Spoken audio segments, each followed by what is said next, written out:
so welcome to Filbo.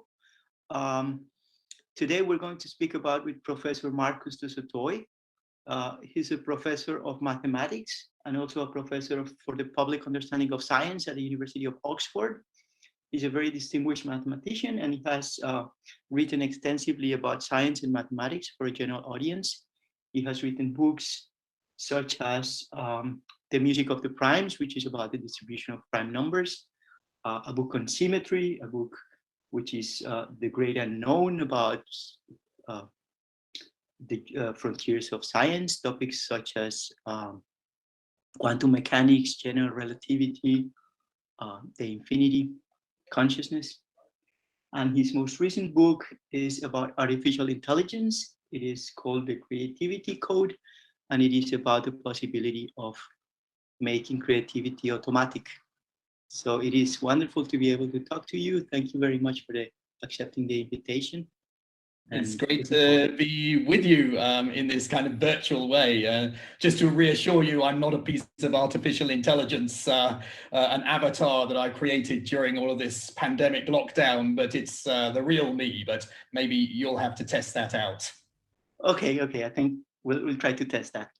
So I want to ask you, so I have the goal is, if you want to convince someone that music is cool, then you play some music for them. So I hope to make this conversation very much like that. So I want to get to the point and ask you about mathematics. So I want to start with asking you, what is it that that fascinates you about mathematics? What is the kind of thing that makes you want to study mathematics, and how would you convince someone that this is something worth studying?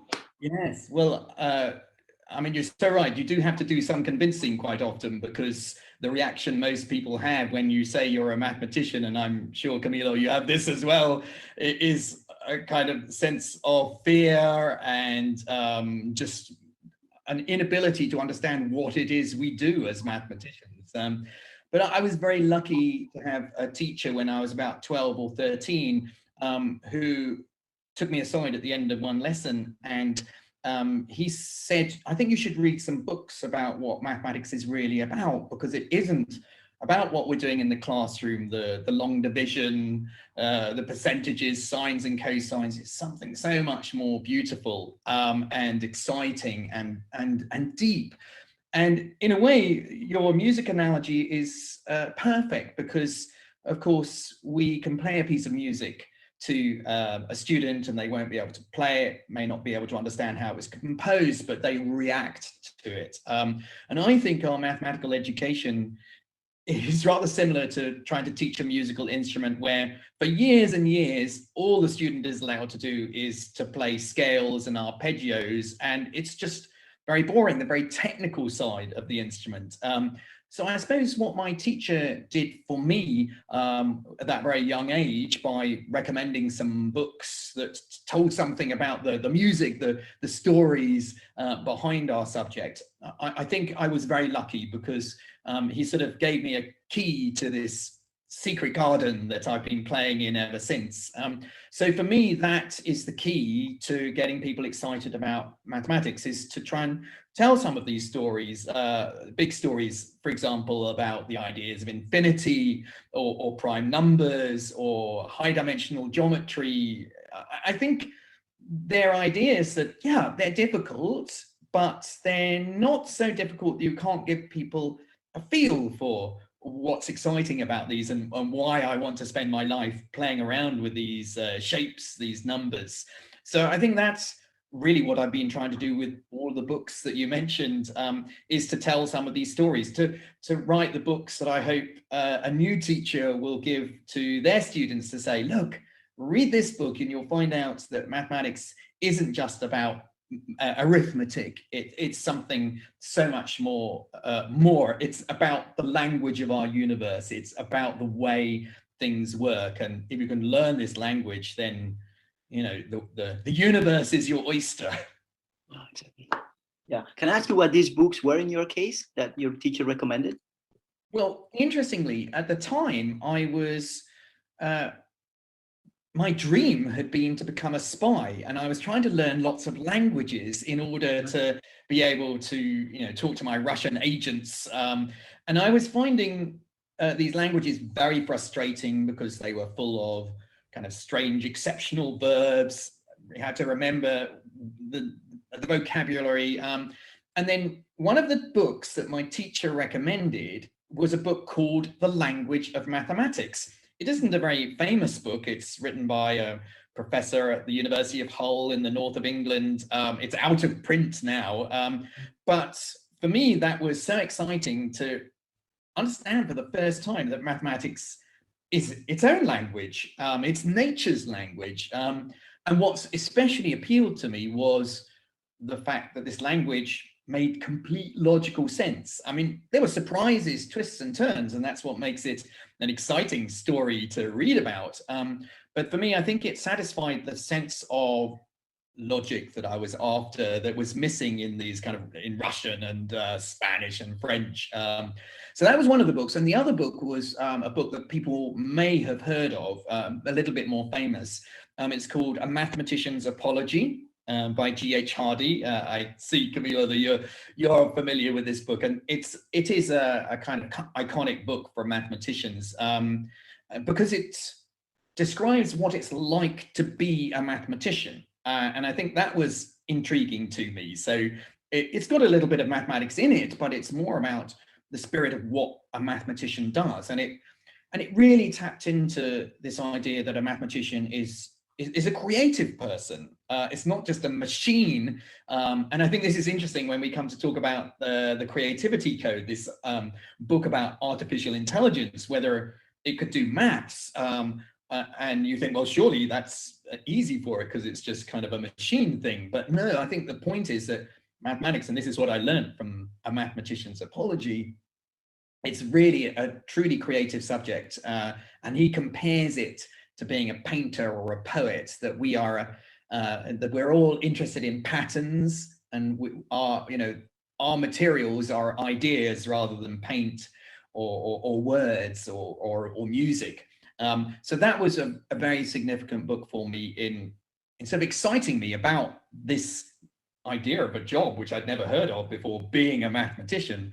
But I think that book really excited me, partly because at the time I was very interested in music, in theatre, in the creative arts, but I also loved science as well. And I think that seeing that mathematics was like a bridge between being something creative and artistic, but also you know, a language that can help you understand the scientific universe. I felt, oh, mathematics is the subject for me because it sort of bridges the artistic and scientific side of my life. So that's where your passion for mathematics started, and it never stopped, I assume. Is that how? Yeah, exactly. I mean, you know, pretty much from that moment, and I think it's significant that, you know, when a teacher takes an interest in you, you immediately respond to that. And I think many scientists and probably artists as well probably have a story of one teacher that took an interest, stimulated them, and I think you respond to that. So I think that well, it was very interesting because I asked that teacher many years later, when I got to meet him again and thank him for giving me this key to the secret garden. I said, you know, why did you pick me out as opposed to many of the other people in the class? I mean, were you sort of trying this idea out on many students? You know, if you throw a dart many times at a dartboard, one hits the bullseye. And he said, no, I never did it with anybody else other than you. And I said, well, why did you choose me? And he said, I could see in the class that you were responding to abstract thinking. And I knew that mathematics would be the place that you would love to spend your time. So, you know, I've never really liked getting my hands dirty. So, you know, a lab was not the place for me. Most of my experiments go tragically wrong. But the nice thing about mathematics is that once you've got a proof, you know, it doesn't go wrong the next time you do it. So, so it was interesting. I think that the teacher spotted I liked things that were abstract in nature, and that was but then I responded to that, and I think that was it was a two-way thing. Him taking an interest in me, I therefore took an interest in his subject more perhaps than any other. So I want to get to your books. So I want to ask you, maybe we can start with the one about the prime numbers. So can you tell us a little bit about the prime numbers, why you're interested in them, and what you find fascinating about them? Yes, well, people probably remember what a prime number is from school. It's one of these indivisible numbers like 7 or 17, but not 15, because that's 3 times 5. But we're already beginning to see here why the primes are important, because 15 is made out of 2 primes, 3 times 5. And that's why these numbers are so important to mathematicians, because these indivisible numbers are like our atoms. They're the atoms of mathematics, the hydrogen and oxygen of our world. So what's the big problem? I mean, what's so interesting about them? Well, if you look at these numbers as they climb higher and higher, and there are infinitely many of them, so they never run out.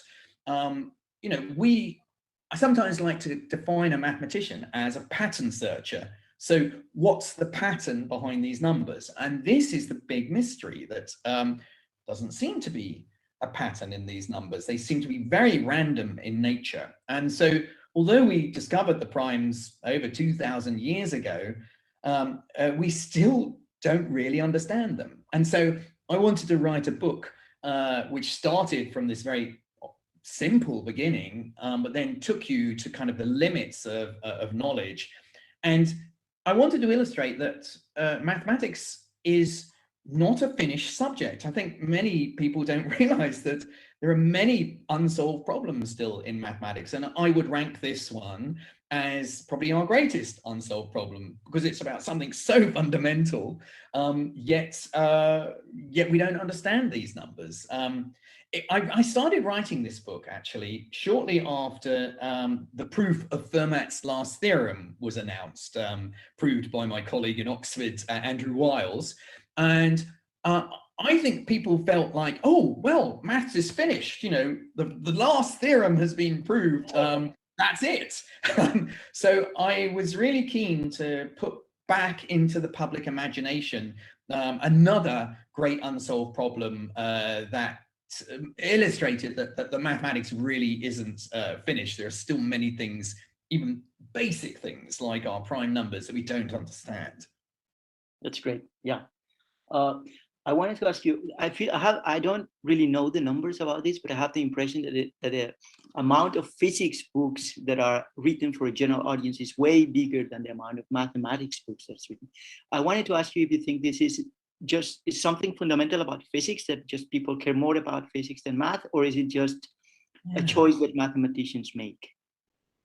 Yeah, that's very interesting, because I think you're right that probably physics books do better. Maybe it's because they more directly perhaps relate to trying to understand the universe that we live in. And perhaps mathematics is kind of one level removed from that, because it is the kind of code that underlies the way the universe works. So of course, for me as a mathematician, I would say physics is just applied mathematics. You can't be a physicist without doing mathematics.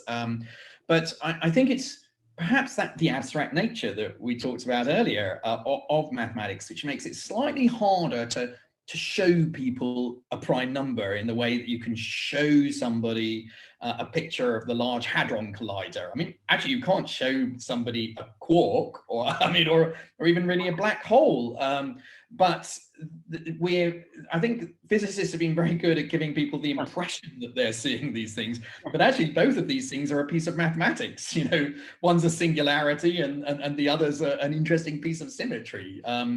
So I think, that's why I think in the past there were no television programs about mathematics. I mean, I've tried to change that because I think people in television just said, well, what are we going to show our viewers? There's nothing to see. It's all so abstract. So the TV programs that I've made about mathematics, we tried to find some other way to bring a visual world to it. So one series I'm very proud of is called The Story of Mathematics. It's 4 1-hours programs about the history of mathematics.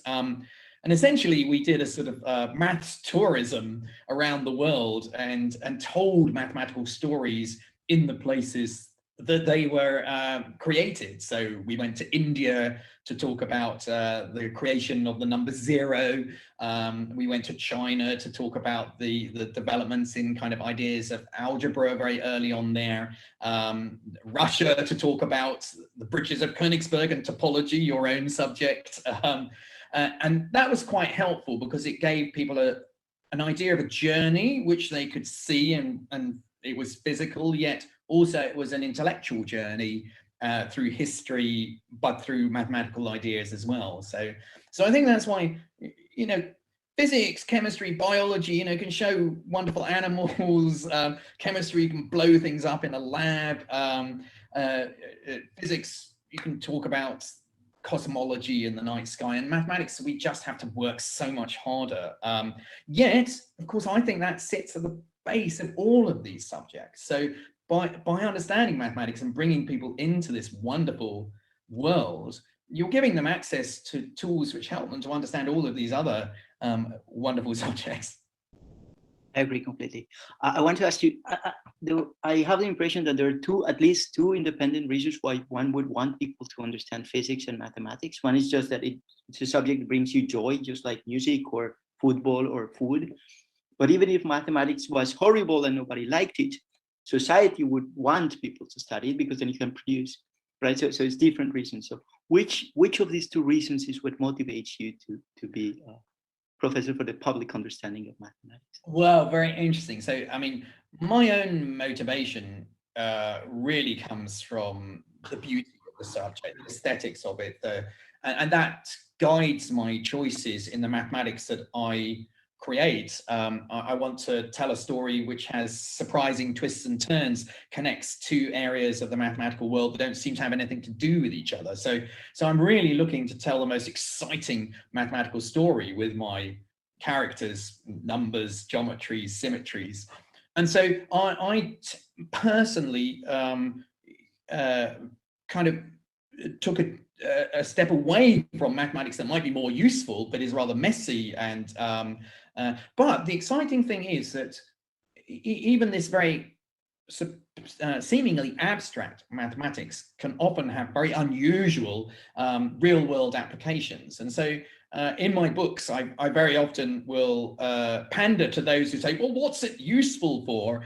And we'll tell them, well, prime numbers, every time you're sending your credit card across the internet and want to keep it safe and secure, you're using properties of prime numbers to create a cryptography which protects those codes. Symmetry, well, if you want to encode a picture in zeros and ones and digitally send it to Instagram to preserve the integrity of that picture, you're using ideas of symmetry. So I think that for me, it's a balance when I'm trying to talk to the public about mathematics, that some are still looking for it connecting with their lives. You know, why do I need to know this? And if you can show, well, you know, these ideas are what gave you the wonderful technology that you enjoy every day, then they start to understand, oh yeah, well, that I can see why that's quite useful and important. But others actually, you know, will respond more to the aesthetic side. So I think, you know, those who come maybe from a more artistic background, when you start to show them ideas of infinity, which are deeply philosophical, you know, the idea that there are different sorts of infinity, some bigger than others.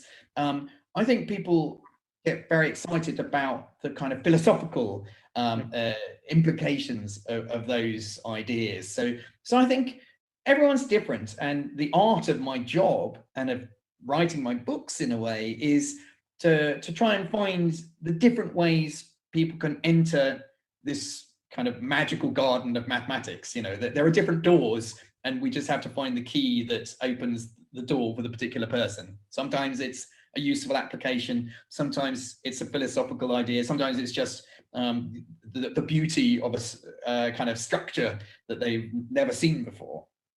this is something that Hardy got completely wrong, right? He had very dismissive about applied mathematics. Is that that's something? Yes, Something I've been I about think his book. yes, you're right. I mean, it's a very dated book in a way, because it was a period, he wrote it, I think 1940s, when there really was still quite a division between pure mathematics and applied mathematics. And that wall has collapsed now. We really understand that so many very amazing abstract ideas that would have been called pure mathematics now, for example, prime numbers, which is one of the things Hardy was obsessed with. I think he would be utterly shocked to see prime numbers at the heart of the cryptographic world. So I think that's very healthy, because for me, actually, all of these walls between subjects is one of the problems of our education system. I mean, I think it's, physics really is mathematics. Biology is benefiting so much from ideas of mathematics. But even beyond that, history and mathematics are very interweaved. Music, we've already talked about the idea of music, but music is very mathematical in nature. So I really try and work hard to not compartmentalize ideas too much. And I think Hardy was not very good at that. He compartmentalized what he did and was very dismissive of things in applied mathematics. And they can also be beautiful ideas and solutions too. But the wonderful thing is to create a dialogue between all of these, such that we can share our different perspectives to make progress. I want to ask you about your job. At least one of them, which is being a professor on the public understanding of mathematics. So I have I have an impression that this may not be the case at the University of Oxford, but I feel like in general in universities there's not enough value placed in exposition. So I feel like a microscopic advance in research is considered more valuable than a great exposition, which I think is far from optimal. If you want to maximize the impact that scientists have in society, I think that's a very bad strategy to not create incentives for them to explain things. So do you think that's sort of a failure of the incentive system of universities? I think absolutely right. I think that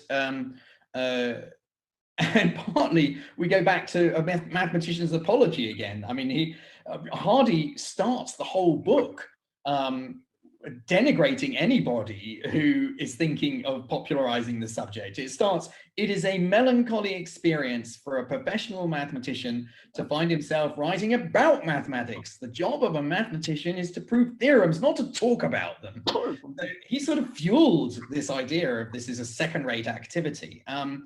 But I really do believe that a scientist is involved in two different activities. One is discovery, but then the other one is communication. And the discovery does not start to live and breathe until you've at least brought it alive in the mind of one other scientist. So your communication skills are absolutely fundamental to being a scientist. And I think that the more you can make that idea resonate in more and more minds, the more that idea grows and has impact. So I think that we should value, and I think the tide is turning, and I think more and more people are realizing it's very important that we have roles like mine. So I'm both a research mathematician still as a professor of maths, but my other role, and interestingly, it's actually the title is a professor for the public understanding of science. So not just mathematics. So I have to field questions about biology and I have to be very clear about things I don't understand. But I think mathematics is a mathematician is an interesting person to have in this role, partly because of what we were discussing before. Mathematics is really bubbling under all of these subjects. So it's quite useful to have a mathematician there. But I think it was very inspired actually of Oxford in the mid-90s to create this professorship. It's not very common, right? It's not very common in other universities. It's very special. No, it's becoming more common. So I think Oxford was really one of the first.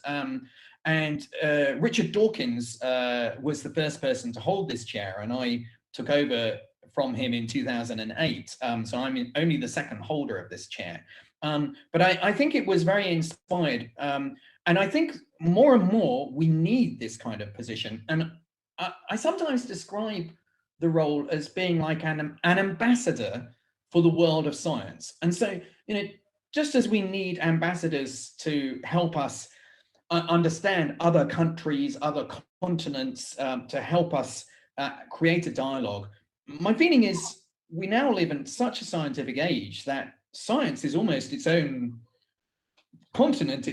And it's a very foreign one to many people, yet it's like a new superpower. It is having so much impact on people's lives. And so I think it's more important than ever that we have ambassadors that try to help the public understand the emerging science. Is AI going to be helpful, or is it going to be a dangerous thing? Stem cell research, should we explore that? What about genetically modified crops? If you don't understand what these things are, I mean, of course, at the moment, the importance of vaccination is, it's a very scientific and mathematical subject. But those who don't understand why it's important and what it is, are causing a huge amount of tragedy across the world, because, people denying the power of vaccines are basically being responsible for the deaths of people that could be saved. So I think it's very important we have scientists who are not just stuck in the lab, but are stepping up to the plate and doing the difficult job, because it is difficult, of trying to provide a way of having a dialogue with society about why vaccinations are important, or why stem cells research is ethical, why genetically modified crops will not give you two heads. So I think more and more universities are realizing that they need roles like this. So in the UK, and I think UK is one of the leaders in science communication in the world, we're seeing many positions being created rather like my own in Oxford. And I hope we'll sort of, across the world, in South America, for example, that universities will give professors who are good at communicating a little bit of space. It's a bit like teaching, so reduce their teaching load and allow them to share ideas with the public, because the public will benefit. The university that does that will benefit, because they get their name, and people realize that there's interesting research being done at the University of X where somebody is talking from. So I think it's in both science and universities' interests to really allow people to do this job, which, as you say, at the moment is not valued. It's something you do in your spare time. Exactly. Yeah, I agree. Were you always interested in the communication of science? Was it something that you always wanted to devote your time to, or is it something you developed later?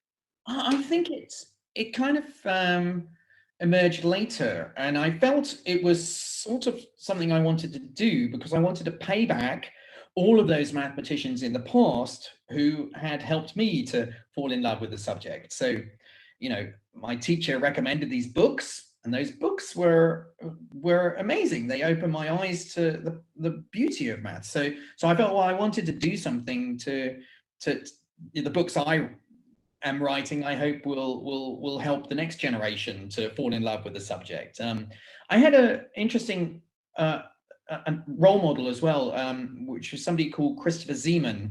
You probably know Christopher Zeeman because he was a great topologist, but he was a fantastic mathematician. But he also took the time one Christmas to give lectures to children. We have this tradition which goes back till 1825, started by Faraday, to give lectures at Christmas about science. And again, this is interesting that 1978 was the first time they'd ever been done on mathematics. You'd had over 100 years of chemistry, biology, physics, but this is the first time a mathematician was explaining things to children. And I actually was very lucky to go to one of those lectures, and I watched the rest on television. And, you know, there was a mathematician who took the time out to talk to children and communicate ideas of proof, of topology, of prime numbers. And so I went away from those lectures saying, I want to be him when I grow up. He seems to be, you know, so fired up by his subject. So in a way, the communication I do is sort of paying him back a little bit for taking that time out. And there was a professional mathematician. He was at the top of his game, but he still believed that telling the stories of maths was important. And what was so lovely is that in 2006, I was invited to give the lectures myself to the next generation of school children. And I ended my lectures saying, you know, when I was your age, I was sitting on the other side of this lecture in the audience. And I very much hope that one of you one day will be standing up here saying it was the lectures that I went to of Professor de Soto in 2006 that inspired me to become a mathematician. So I'm hoping by, in a way, I do mathematics, but I'm also, the communication is about handing the baton on to the next generation to inspire them. I want to talk about your books, at least some of them. I want to ask you about the latest one about artificial intelligence. Why did you choose that subject? Why did you want to talk about it? Yes, I mean, it's interesting because you might think, well, is that a subject for a mathematician to talk about? But I think very much it is, because what is artificial intelligence? It's really just code. And what is code? Well, it's algorithms. What are algorithms? That's really just mathematics. So you create AI, artificial intelligence, by writing very good mathematics. But I think I wanted to write about this subject now because I think it's very urgent, because we're seeing an extraordinary revolution happening in artificial intelligence. It's a subject that's been around since Alan Turing started talking about it, but people have talked about AI winters. You know, we've had such great expectations and nothing happens. I think we're suddenly, in the last 5 years, seeing an AI heat wave, that there's just extraordinary explosion of ideas and things happening. And so I really felt this was the time to write a book about this new revolution. And the key to why there's been a change is interesting, because in the past, code used to be written in a very top-down manner. You know, a human would write a line of code and the machine would just implement that. So really the machine was just doing what the humans tell them. So it was restricted by the imagination of the human. But now we've got a different style of writing code. It's really written from the bottom up. So this is something people might have heard of called machine learning.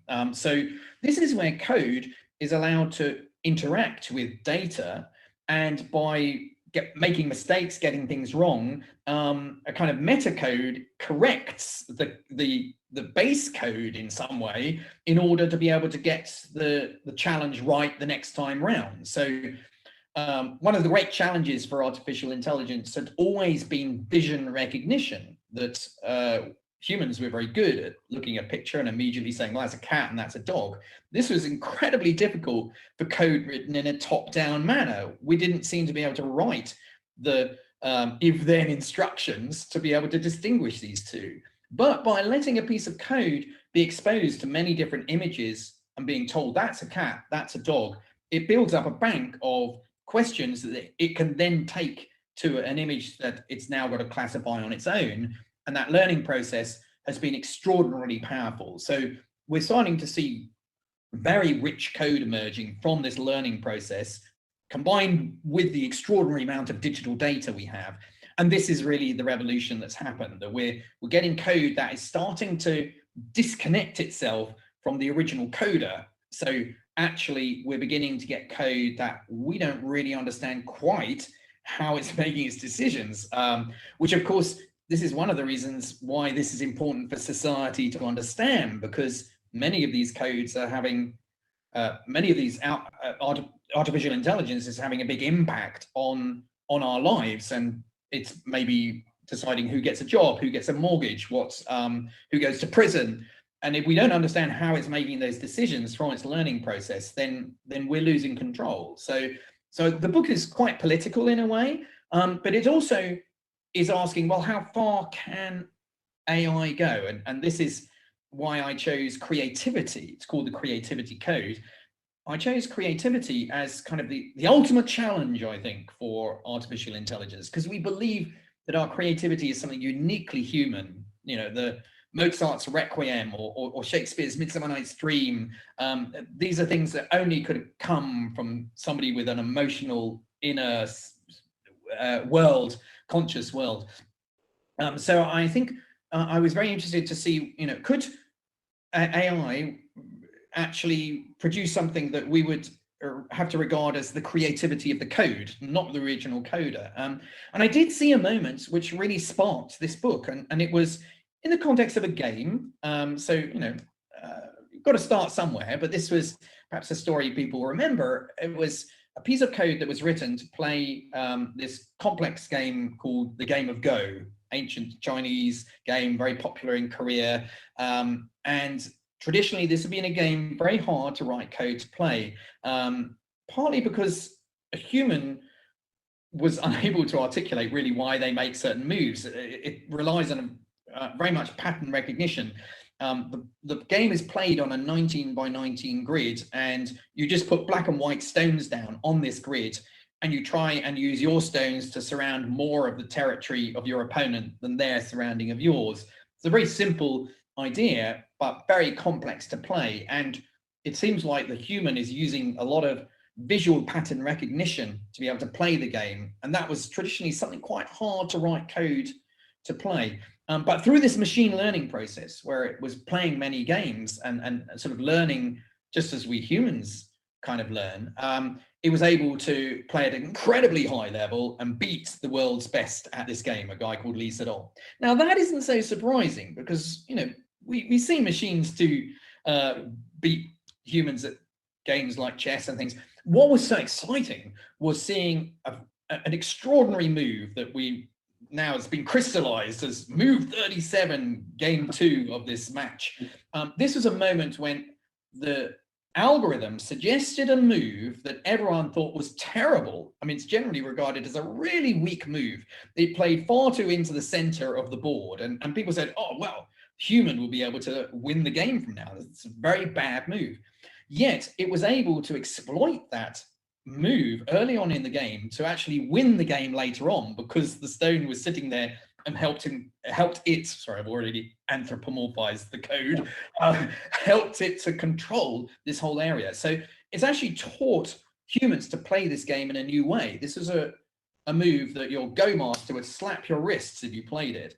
Now it's a move that is regarded as a very sophisticated move played early on in the game. So that's, for me, what's exciting. Can code help us to see our world, whatever it is, playing a game or composing music or doing mathematics, in a new way, and help us to perhaps open our minds to ideas that we've closed off because of our kind of the ideas we've had in the past are limiting our thought process. So the book is, it's actually very positive. It's saying that this new code, we shouldn't be frightened of it. In fact, it might be a very powerful tool to help us as humans to be creative again. I wanted to ask you about this specific Go move. So is it something that a posteriori can be understood in human terms? Like, can you, after the fact, understand humanly why it is a good move? Is that something that has been done? Well, I think that I think that there has been an analysis now of of why that can be a powerful move towards the end of the game. But I think what still hasn't quite been understood is how it managed to discover that move. I mean, you know, obviously these things are going through many different possibilities and seeing what the impact of those are. That's one of the powers of a computer, is it can analyze more moves. But that isn't actually how the machine learning process worked. It wasn't like chess where it just tries things and sees what's best. I think there's something very interesting about this move, because in most of the other areas that I've seen AI working, like music, for example, one of the problems about AI is that it tends to just analyze things locally and doesn't have a global sense of where it's going. So it can actually be quite convincing, say, as a jazz musician, because it produces lines of music that sound, in the short term, very convincing. But after listening to this thing for about 5 minutes, it becomes boring because it's clear it doesn't know where it's going. Now, for me, what was exciting about that Go move is you can't make that move without knowing somehow the end game. So it's illustrating that AI can think globally as well as locally. And I think I would like to see that exploited more in more creative realms like music. You know, I haven't really seen a Move 37 in music, which, you know, something that happens early on, you think, whoa, that's very strange to the ear. And yet by the end of the piece, you go, oh, that makes total sense now. So I think that'd be really interesting to sort of apply the machine learning process that created Go to try and apply that to something like music, to see whether we get a Move 37 that's, you know, the new Mozart will go, wow, I wish I had come up with that idea. Yeah, that would be great. Also, in your book about, you talk about, you say that if you were to take only one algorithm to an island, you would take the Google algorithm. Could you tell us why you find it so interesting? Why would you take it to an island? Well, I think that's a fantastic example of what looks like a completely baffling problem. And there's so many internet sites. How does this algorithm manage to pull up exactly the things that you're interested in just from a few words typed into a little window? And I think what's exciting for me is that, you know, at the heart of that algorithm is an extraordinary piece of mathematics that we teach all of our undergraduates. A great example where undergraduates go, why are we learning about this thing called eigenvalues of matrices? And you know, one of the troubles is we tend to just say, well, you've just got to learn it for the exam or something like that. But I think this is a beautiful example where this very esoteric looking piece of machinery actually is at the heart of what Google is exploiting to be able to identify which are the websites that should go at the top of that list. So I think for me, I chose that as my desert island algorithm because I think it's a perfect example of how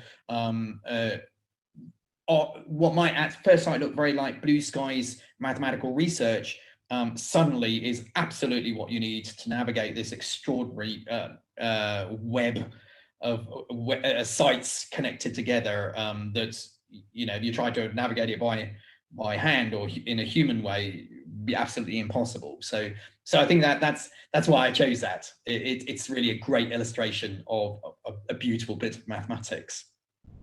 I've often seen the question of whether creativity can be automatized, formulated as a P versus NP question, the question whether or not you can, if you can check that something has a solution, then you can find the solution efficiently.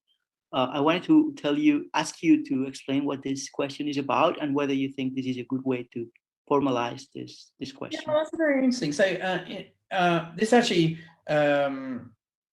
was one of the problems I talked about in these Christmas lectures for children, because it's quite a nice problem to formulate.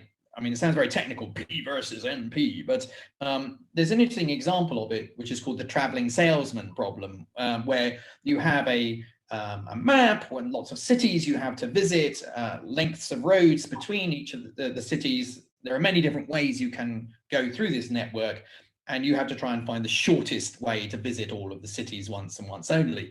And it seems that we don't have a wonderful algorithm like the Google algorithm, which can find this shortest route. And the challenge is, actually, is this a problem where there is no shortcut? You really just have to try all of them, all the paths, until you find kind of the shortest one. And I often call them needle in a haystack problems, that, you know, you're trying to find this one thing about in millions and millions of different possibilities. When you find it, often you know that that's the solution, but until you find it, it's impossible to locate. And I think mathematicians are tending towards the idea that these problems are genuinely difficult to solve, that there isn't going to be an algorithm which finds that shortest route.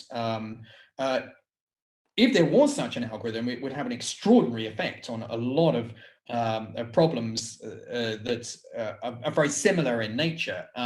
So it'd be amazing. I mean, a lot of codes, for example, would probably become very insecure if we found an algorithm that finds these needles very quickly. So our belief is that there are genuinely complex problems that there will not be a way to find an algorithm. And that's quite hard to prove, there isn't an algorithm that can find a solution. It's like, that was the challenge of Fermat's last theorem. Here was this equation that Fermat had, and you had to prove there are no numbers which will solve this equation. That's much harder to prove than saying, you know, here, I found some numbers and I can show you it works. So these negative challenges are often the hardest to prove. Now, you raised an interesting question about whether creativity might have a kind of quality of, you know, kind of searching for that needle in a haystack.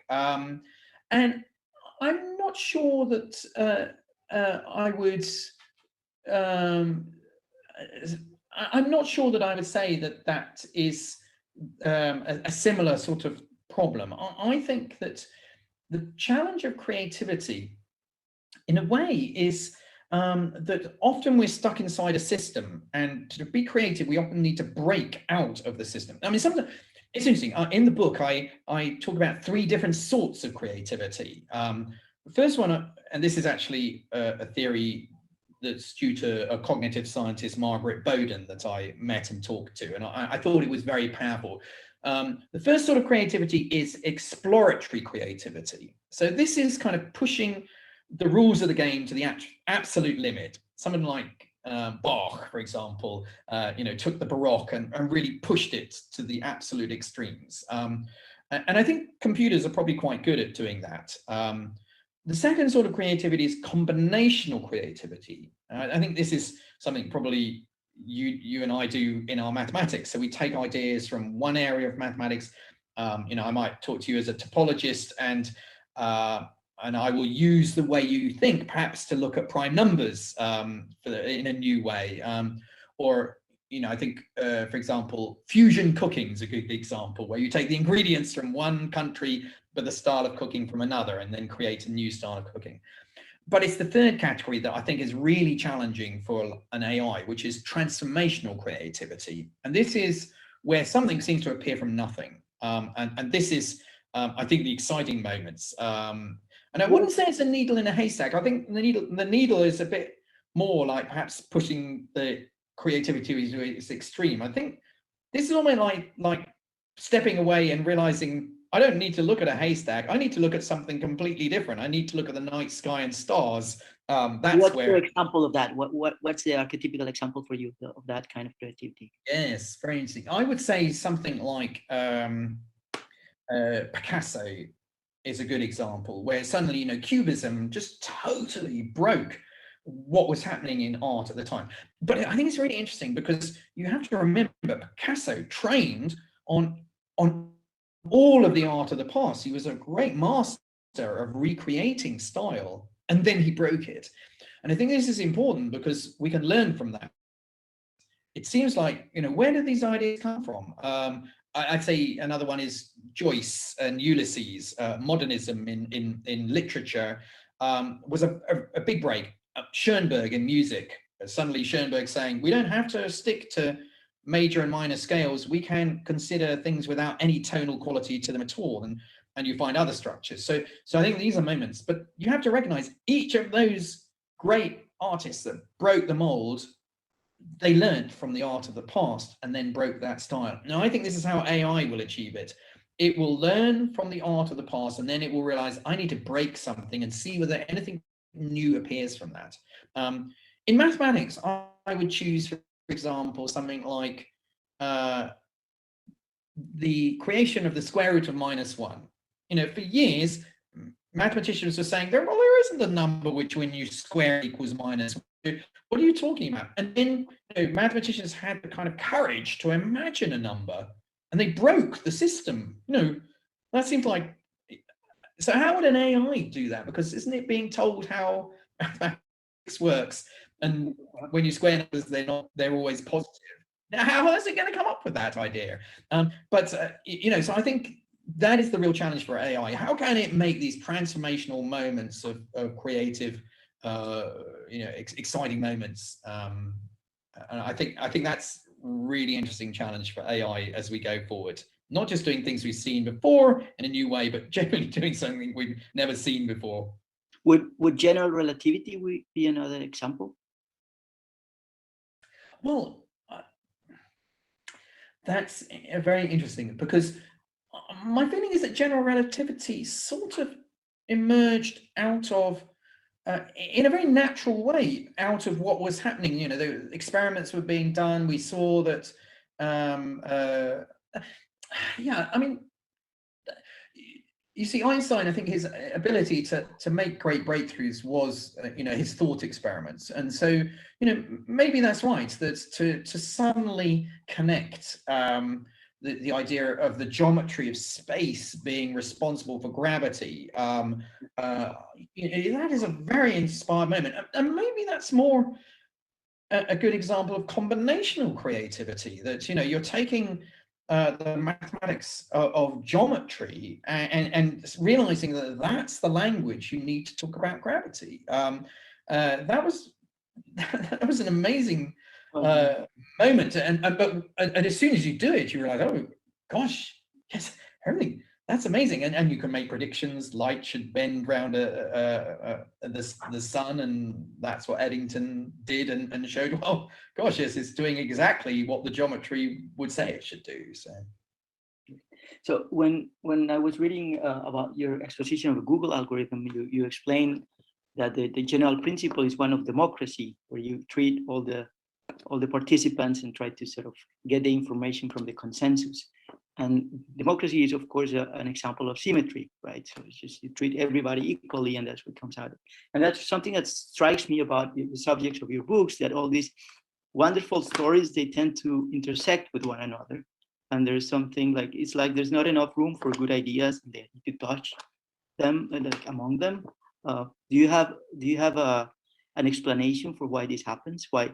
Because you talk about consciousness, and then it has to do with computation, and then computation has to do with quantum mechanics, and quantum mechanics has to do with symmetry, and then symmetry has to do with prime numbers, and there seems to be like not enough room for good ideas. Do you have that feeling? And well, I suppose my explanation for this, and it's something I articulated in the book What We Cannot Know, or The Great Unknown, it's called in America, about unsolved problems. And I think one of the great unsolved problems is, you know, why is there something rather than nothing? Where does all of this stuff come from? And, you know, of course, that has close connections to religion and God, because many people try and answer that with, there's a God that created it all.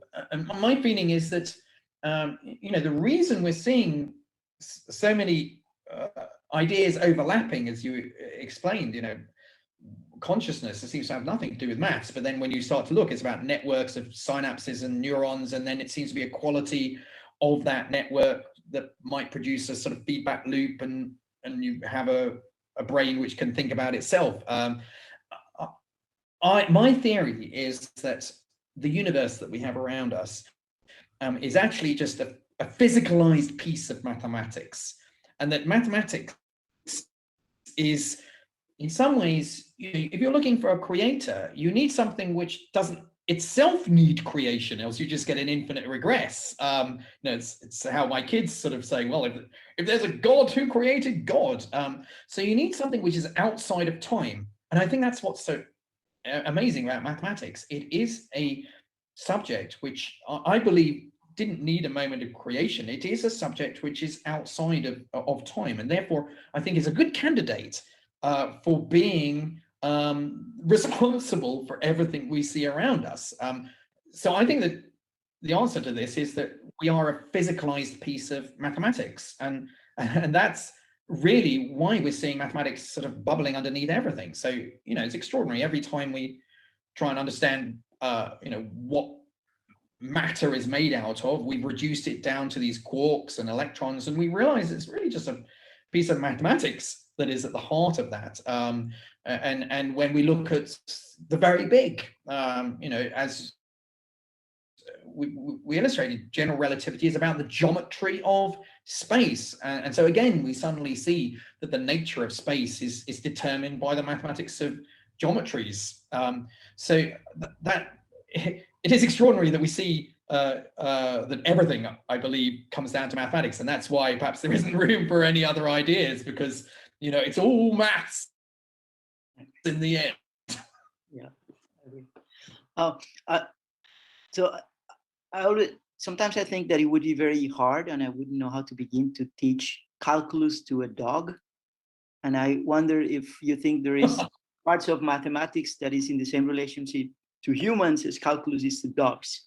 And if so, does that make you happy or sad? So do you think there are parts of mathematics? I think this is very a brain that can access it, or do you think we can try to learn whatever is out there? I think that we can almost prove that there are areas of mathematics that will be beyond the capacity of mind, even in a collaborative way, to solve, because mathematics is infinite in nature.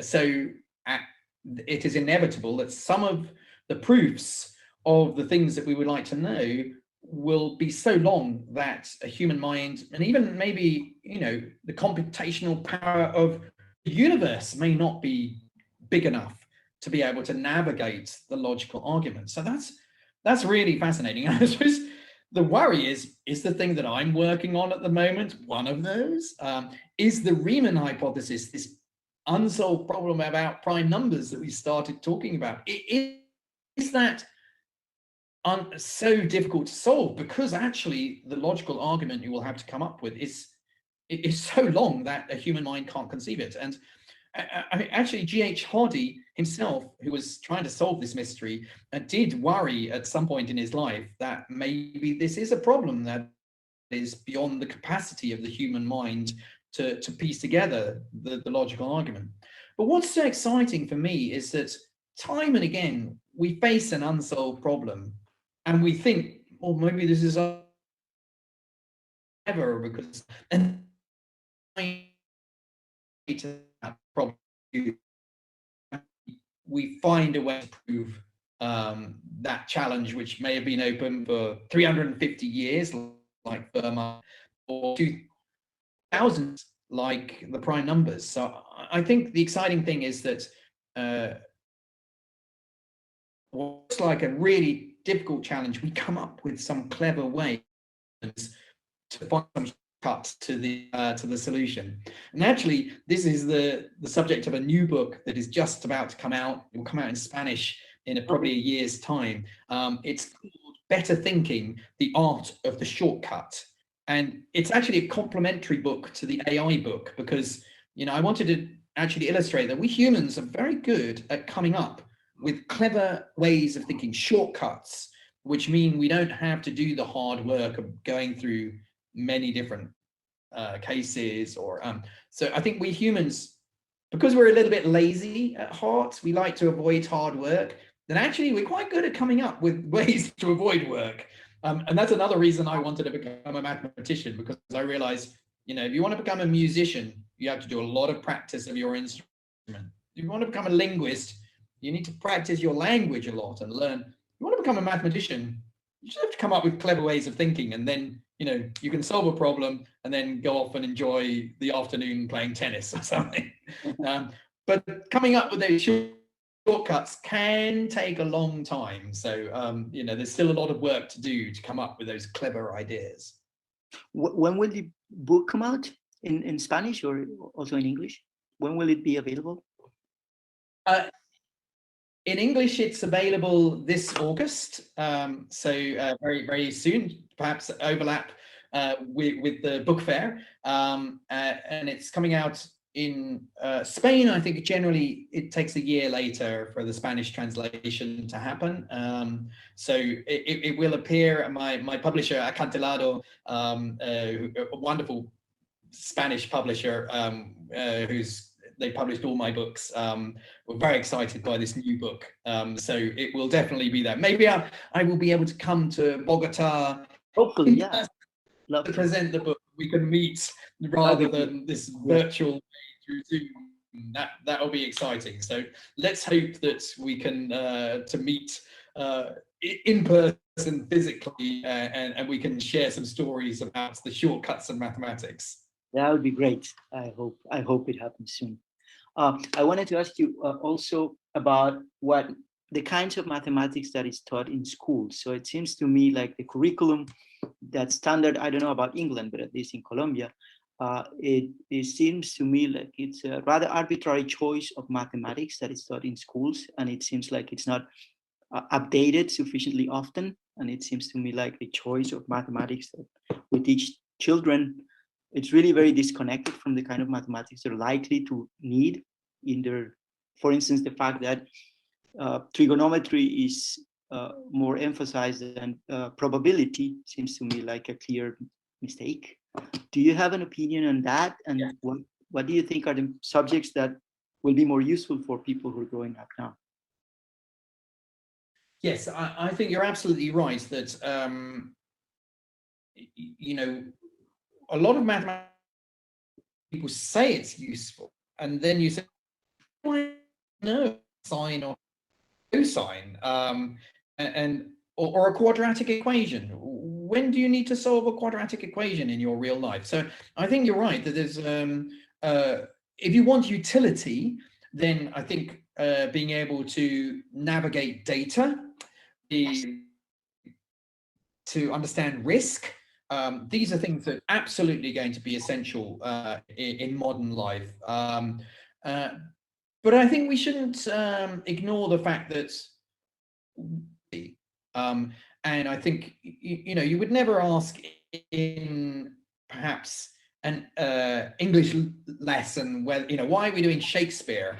It isn't because it's going to be useful to you in your future life. It's because it's, I mean, in some ways it's indirectly useful because it enriches your way of seeing the world. And so I think that's, for me, genuinely what's missing from the mathematical education system is that, again, it comes back to what we said at the beginning. We're teaching the scales and arpeggios and not playing the real music. And I think that I would love to see a future in education where almost we have two mathematical subjects that we teach. One's a kind of maths language, which is, yeah, your arithmetic, doing a bit about how to assess risk, data analysis.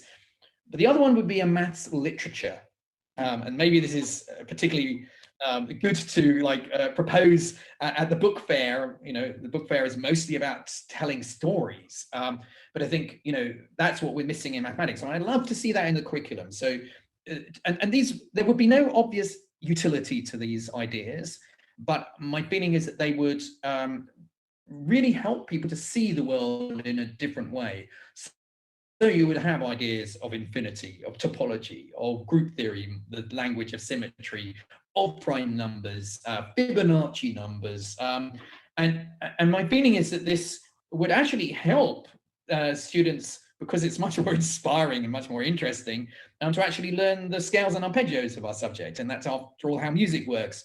The music student understands, okay, I understand I need to do this rather boring bit, because if I want to actually make my own mathematical stories, I need to know the technical side. So I wish we could sort of expand be a bit braver, yes, in our education system, and do what my teacher did for me. My teacher, you know, why was only one student at our school allowed the key to this garden? Everybody. How old were you? How old were you when that happened? About 12 or 13. Wonderful. Since you're talking about music and you discuss music a lot in your books, I wanted to ask you. So, it's very rare that you meet someone that really hates music. So somehow people will disagree on what kind of music they like, but it's very rare that someone hates all of music. And I noticed that people get exposed to music in very joyful situations. So people are music in a party when they're happy with friends, and they're introduced to music in something that's very easy to associate with joy. While mathematics is usually, people get exposed to mathematics in a situation which is not at all associated to joy, which is being forced to be in a classroom.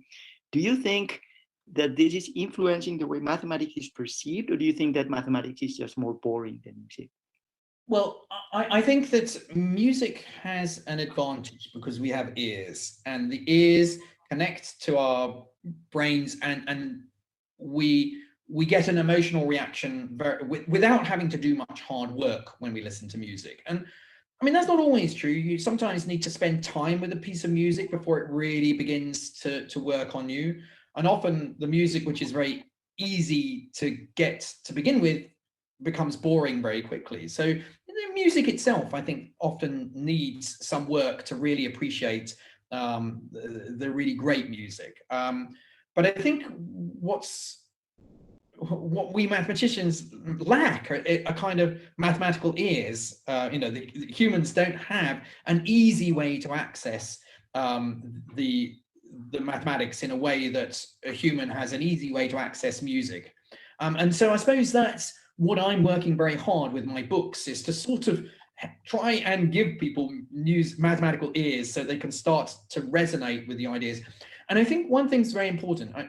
Music is very emotional, but mathematics is also, and you and I know that because we get an incredible rush of adrenaline, of emotional, it can reduce you to tears when you have a great idea, or joy, or you will shout, "I've got it, eureka!" I mean, it's just there are mathematicians who have compared the experience to taking drugs, to sex. When you're immersed in this world, it is extremely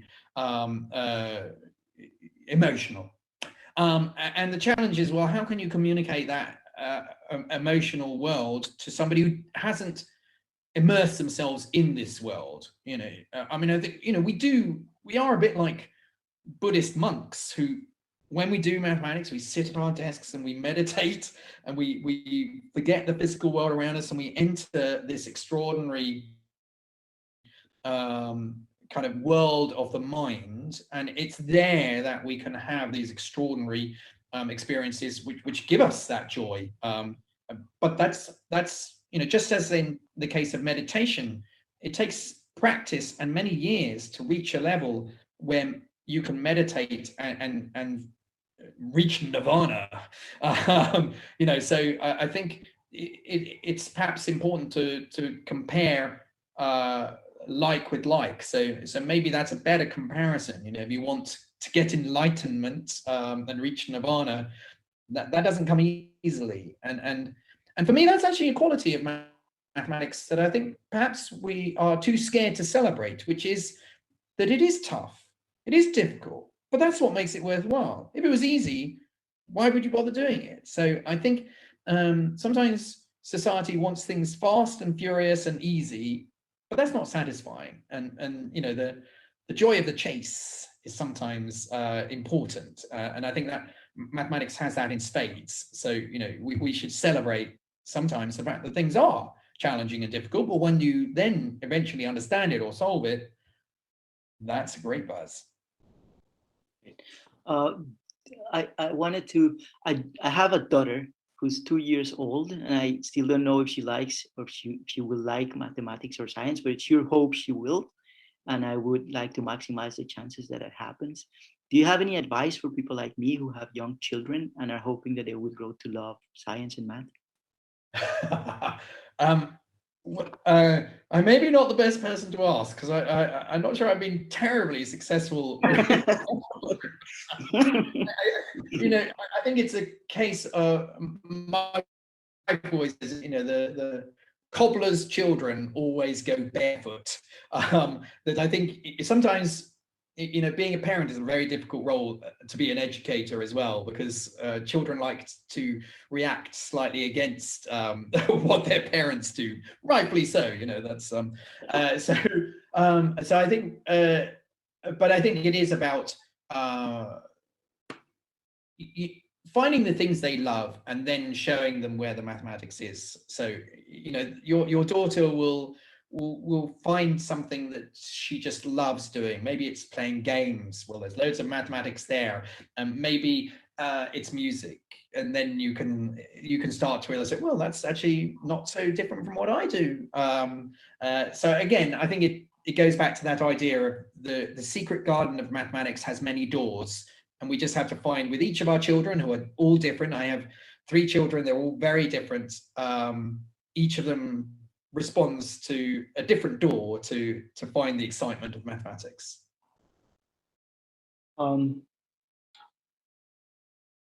I was reading recently some statistics about the way STEM majors are distributed in different countries. So I was reading about China, and apparently as a percentage of students in China, I'm not completely sure about the statistics, but it was roughly twice as many people were studying STEM fields, so science, mathematics, engineering, compared to the United States or some countries in Europe. How do you interpret that information? What does it mean to you?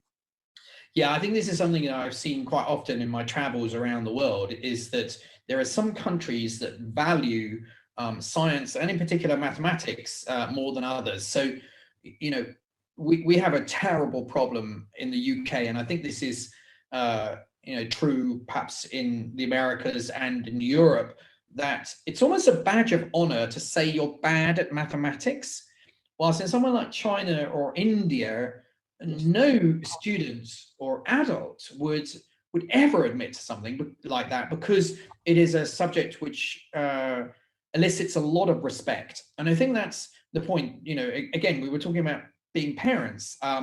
Actually, we pass down consciously, sometimes subconsciously, our likes and dislikes about things. And when you're a parent kind of says offhandedly that, oh, I was never good at maths, not important, it's such a, that gets picked up by the students, the child, very quickly. So I think that's our problem. We're having to break this impression that maths is just for the geeks. And I think in somewhere like India or China, parents instill in their kids that mathematics is the key to success in this modern world.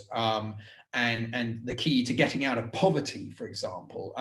So I think that, you know, this is why you'll see a greater respect for STEM subjects. And it's coming from parents, from government, from society. And that's what I think we need to change certainly in Europe and maybe the Americas as well, that we need to break this idea that STEM is just for the geeks.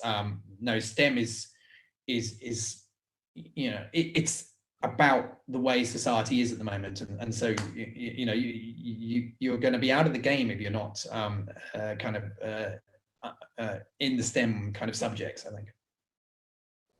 Professor du Sautoy, it's been great talking to you.